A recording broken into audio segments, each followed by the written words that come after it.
सीटों पर समाजवादी पार्टी आगे चल रही है। मैनपुरी में डिंपल यादव को सबसे बड़ी बढ़त मिलते हुए दिखाई दे रही है। रामपुर में अगर बात की जाए तो आसिम राजा भी लगातार आगे चल रहे हैं। मैनपुरी में डिंपल यादव रघुराज शाक्य से आगे चल रही हैं।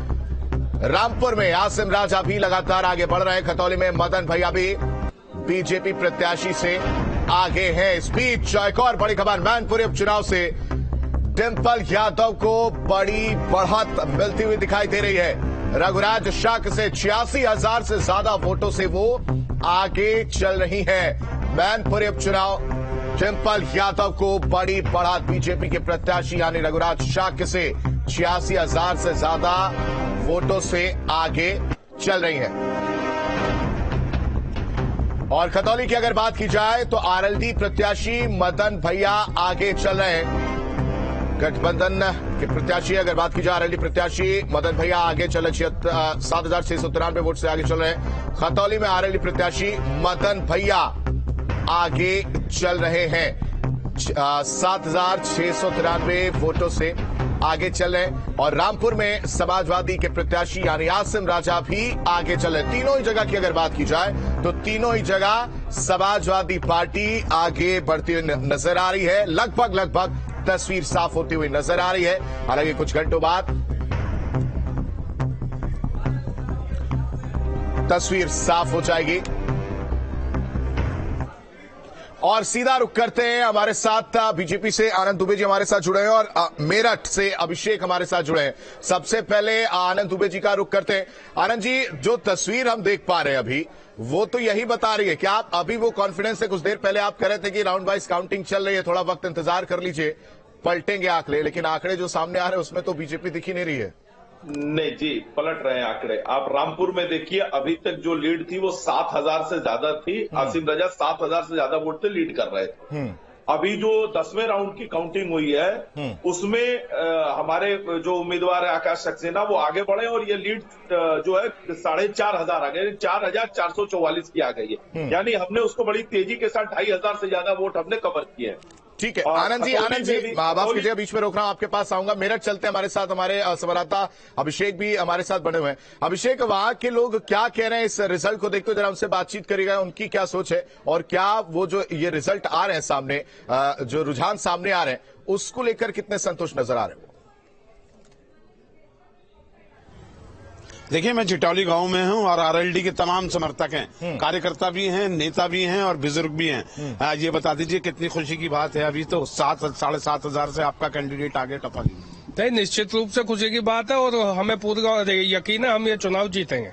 देखिए, माना जाता है गठबंधन का चुनाव थोड़ा सा रूलिंग पार्टी का चुनाव होता है, उस तरफ होता है, क्योंकि पब्लिक जानती है कि जिस विधायक को वो जिताएंगे तो सत्तारूढ़ पार्टी में जीत के जाएगा तो काम भी कराएगा, अगर विपक्षी को जिता दिया तो काम नहीं होगा। एक ऐसी सोच होती है, तो लगता है कि ये परिणाम बदलेगा, भी यही लीड आगे बढ़ेगी? नहीं बढ़ेगी, आगे राष्ट्रीय लोकदल ही जीतेगी। राष्ट्रीय लोकदल ही जीतेगी जी? राष्ट्रीय लोकदल लग रही है आपको? हाँ जी, बिल्कुल पक्का।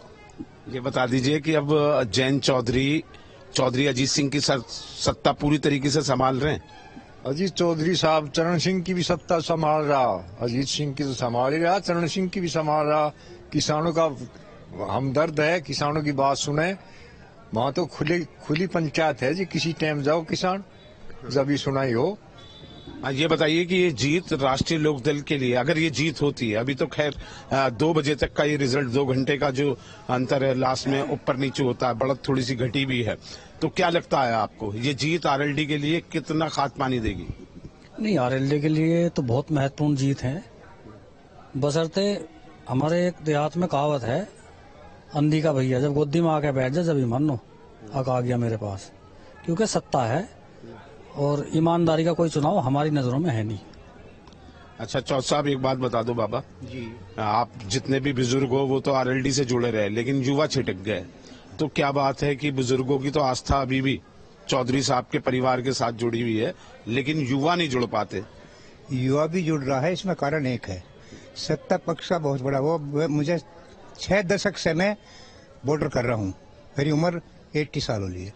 80 साल के 6 दशक हो गए मुझे वो करते हुए वोटिंग। जितना भ्रष्टाचार इस सरकार में और दबाव देखा जीतते हुए कैंडिडेट इन्होंने हरा दिए। ये क्या चौधरी साहब जैसे हरा दिए? सत्य अगर ईमानदार से हुआ तो कम से कम 50,000 से ये गठबंधन का जीतेगा प्रत्याशी आरएलडी का। आप कह रहे हैं कि बेईमानी हो सकती है? बेईमानी हो सकती है, कर देते हैं ये। ढोल नगाड़े बज गए। हाँ वो हो गया था, क्या नाम जी की कुरेशी हो गए थे, मिठाई बटकी थी। डीएम ने कह दिया, अनिल जी थे एसडीएम, कि या तो आप कमेला चला लो या मतलब आप मेरठ की सीट की बात कर रहे हैं। हाँ। ये चौथ साहब हैं, इनका अपना नजरिया है, लेकिन और भी यहाँ पर आरएलडी के समर्थक हैं। अभी तो आपका प्रत्याशी जीत रहा है, खुशी का ये लम्हा कायम रहेगा शाम तक? ये एक बहुत बड़ी खुशी होगी और तीनों गठबंधन के प्रत्याशी भारी मात्रा से जीत के आएंगे। अच्छा, अब की बार युवा 75% जयंत चौधरी के साथ है। वजह क्या है इसकी? क्योंकि जयंत चौधरी जी युवाओं को लेकर सबसे आगे चल रहे हैं। युवाओं को लेकर चल रहे हैं, आपको भी ऐसे ही लगता है? हाँ जी बिल्कुल, युवाओं की सुनते हैं और भाजपा से युवा तरसता है। नौकरी नहीं है, रोजगार नहीं है, यानी युवा बहुत तरसता है।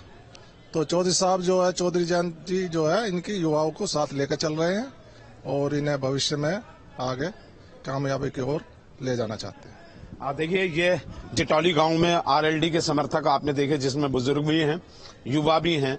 उनका ये मानना है कि ये सीट ये जीतने हैं। हालांकि उतार चढ़ाव 27वें राउंड तक की मतगणना होगी और अभी 20 से नीचे के राउंड हुए हैं। 7, 8, 9 राउंड ही अभी क्लियर हो पाए। ऐसे में राउंड बहुत हैं और ये उत्साह और ये खुशी बरकरार रहती है आरएलडी के कार्यकर्ताओं की, या शाम होने तक यह मायूसी में बदलती है, इस पर निगाहें।